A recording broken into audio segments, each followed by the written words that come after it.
We're going to be turning to Turkey now. Turkey has suddenly found itself at the center of U.S. Middle East deal-making from Gaza to Syria. Washington has now hosted a rare trilateral meeting, bringing Syria and Turkey to the same table, all under the umbrella of the Trump administration, with Marco Rubio, Hakan Fidan, and even senior envoys like Steve Witkoff and Tom Barrack in the room.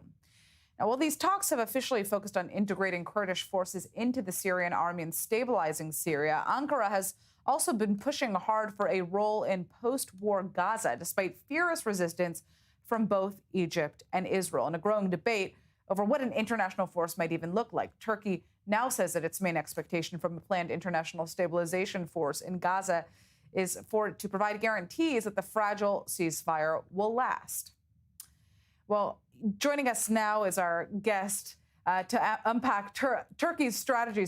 We have Dr. Hay Eitan Cohen, who is an expert at the Moshe Dayan Center at Tel Aviv University, is joining us live from Tel Aviv. Now, Turkey has been signaling that it is ready, even eager to deploy forces in post-war Gaza, despite pushback from Israel and Egypt. What does Ankara actually hope to gain here, and how realistic is this ambition, in your opinion? First of all, thank you very much for having me. I would like to underline here Ankara's strategy as stealing Egypt's historic role in the Israeli-Palestinian conflict. By trying to infiltrate, by trying to have an entrance to the Gaza Strip, Turkey is trying to become a guarantor state.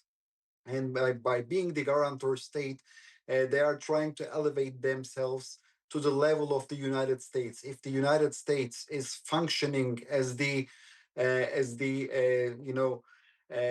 big boss of Israel and is trying to give Israel, to defend Israel diplomatically. So that's what also Turkey would like to do for the Palestinians, and therefore, during the last month, we all witnessed that the Turks did everything possible in order to play a crucial role in the diplomacy in the United Nations, and also during Erdogan's visit in White House.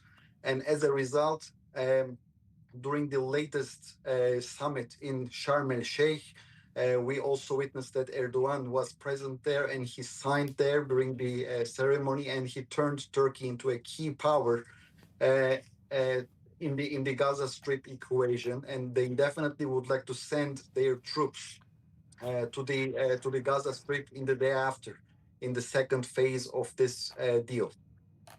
You know, with Egypt pushing back, Israel resisting, and the U.S. sending mixed signals, how might Turkey's involvement reshape the broader regional balance, both in Gaza reconstruction and really in any future multinational force? Well, the Turks, they already declared now that they formed the so-called the Gaza division that will be composed of 2,000 soldiers.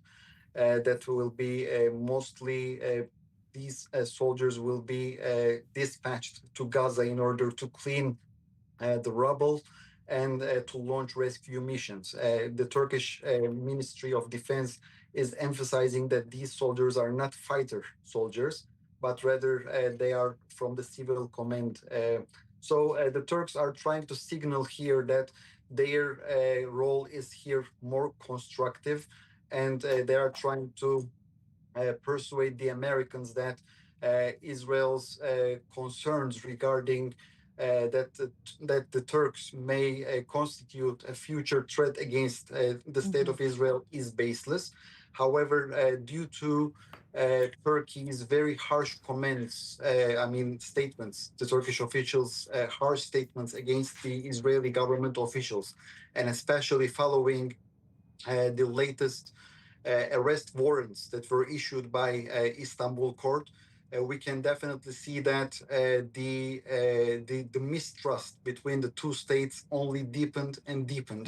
And therefore, I'm very skeptic that the Israeli government will provide here a green light for Turkey to enter to Gaza. And I'm very pessimistic on that.